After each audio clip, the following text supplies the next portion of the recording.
Flu burung adalah penyakit yang disebabkan oleh virus avian influenza, dan dalam perkembangannya kasus flu burung tidak hanya menyerang unggas saja, tetapi juga menyerang manusia.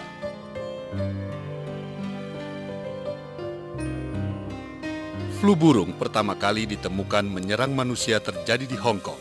18 orang dinyatakan terserang flu burung dan 6 orang meninggal dunia.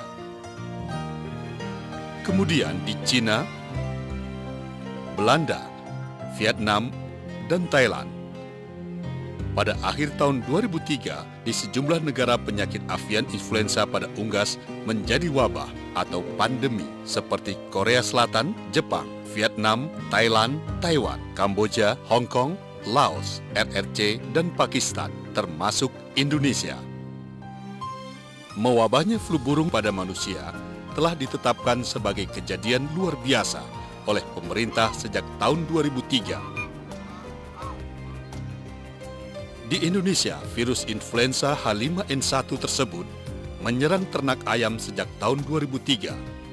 Dan sampai saat ini, sedikitnya 154 kabupaten kota dari 23 provinsi telah tertular dan menjadi daerah endemi avian influenza pada unggas, yaitu Banten, DKI Jakarta, Jawa Barat, Daerah Istimewa Yogyakarta, Jawa Timur, Jawa Tengah, Bali, Lampung, Nusa Tenggara Barat, Nusa Tenggara Timur, Sulawesi Selatan, Jambi, Sumatera Utara, Kalimantan Timur, Sulawesi Utara, dan Nanggroe Aceh Darussalam.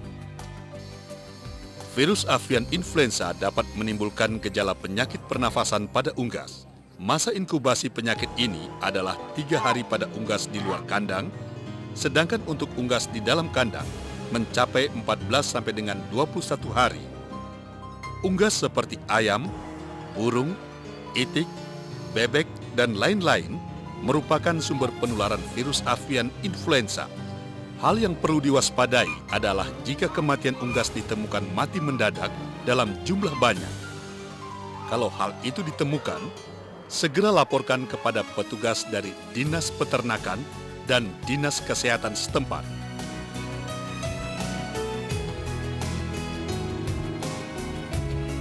Gejala klinis pada unggas adalah jengger berwarna biru keunguan, kadang ada cairan dari mata dan hidung, batuk, bersin, dan ngorok.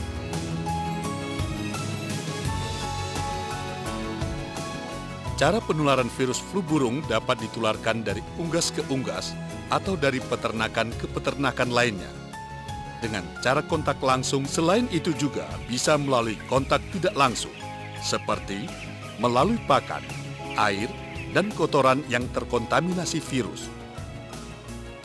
Virus avian influenza merupakan virus yang lemah yang tidak tahan panas dan zat desinfektan atau pencuci hama. Dalam daging ayam, virus ini mati pada suhu 80 derajat Celcius selama 1 menit atau 70 derajat Celcius selama 30 menit. Sementara pada telur ayam, virus ini mati pada suhu 64 derajat Celcius selama 4,5 menit. Namun pada kotoran ayam, virus ini mampu bertahan selama 35 hari pada suhu 4 derajat Celcius. Sedangkan dalam air, virus tersebut dapat bertahan selama 4 hari pada suhu 22 derajat Celcius dan 30 hari pada suhu 0 derajat Celcius. Cara pencegahan agar flu burung tidak menular pada unggas, yaitu membersihkan kandang dengan desinfektan atau cairan sabun, mengkandangkan unggas, vaksinasi, dan bila menemukan unggas yang mati, dibakar dan dikubur. Juga dihimbau untuk segera memusnahkan unggas lain yang sekandang. Besar kemungkinan, unggas tersebut juga sudah terinfeksi virus flu burung.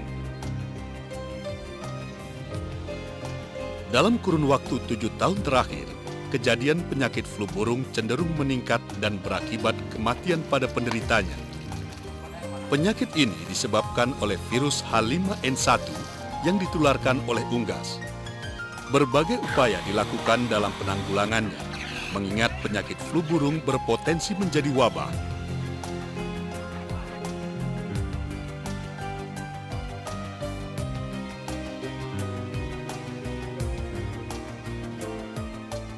Cara penularan virus flu burung pada manusia bisa melalui cara kontak langsung dengan unggas yang sakit, mati, kotoran, cairan unggas yang terkena flu burung, dan melalui udara yang terkontaminasi dari partikel tinja. Orang berisiko tertular virus flu burung umumnya adalah pekerja pada peternakan, keluarga yang memelihara unggas, lingkungan keluarga di sekitar peternakan, penjual unggas, dan pekerja pemotong unggas.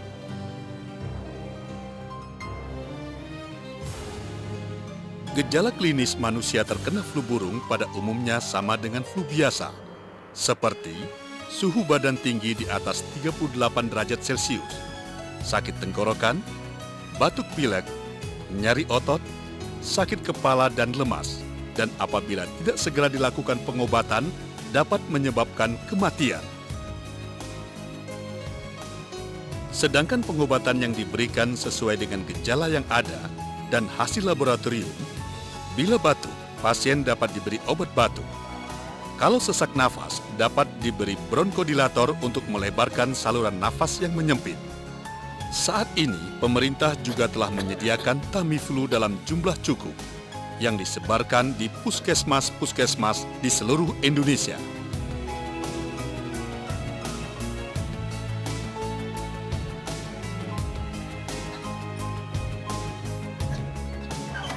Sikap hati-hati dan waspada memang terus diperlukan. Masih banyak unggas yang sehat tidak terinfeksi oleh flu burung. Dan tidak ada alasan lagi bagi kita untuk tidak mengkonsumsi daging dan telur unggas. Karena 10-15% protein sangat diperlukan oleh tubuh kita sebagai pembangun tubuh, selain karbohidrat, sayur, dan buah-buahan. Berbagai cara juga terus dilakukan oleh para peternak unggas, bekerja sama dengan petugas dari Dinas Peternakan dan Dinas Kesehatan dalam mengantisipasi dan melakukan pencegahan menyebarnya flu burung.